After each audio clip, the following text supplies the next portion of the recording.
সুপ্রিয় দর্শক মণ্ডলী, আপনারা দেখতে পাচ্ছেন যে মেহনতি মানুষের যে কষ্টটা, সেই কষ্টটা যদি কেউ একবার দেখে তাহলে বুঝতে পারবে যে আসলে কি তাদের মানে গ্রাম অঞ্চলে যে মানে কষ্টগুলা সেগুলো উপভোগ করতে পারবেন। তো দেখতে পাচ্ছেন যে পানির ভিতর দিয়ে ঘোড়ার গাড়িতে করে পাট নেওয়া হচ্ছে, কিন্তু দেখেন যে কত মন এখানে লোড দেওয়া হয়েছে, সেটাও কিন্তু একটা চিন্তার বিষয়। একটি ঘোড়া, মাত্র একটি ঘোড়ায় সেই আমরা মানে টেনে নিয়ে যাচ্ছে।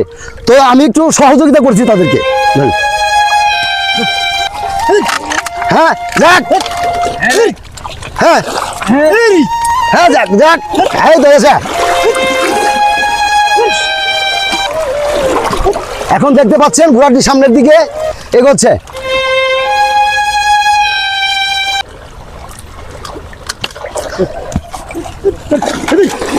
হ্যাঁ যাক, হ্যাঁ গেছে গেছে গেছে, হ্যাঁ হ্যাঁ যাক যাক, হ্যাঁ যাক যাক যাক। কিন্তু করছে দেখেন, মানে ঘোড়া পর্যন্ত পারতেছে না, কিন্তু আমরা 3 জন লোক আছি পিছনে, তারপরে ঘোড়া।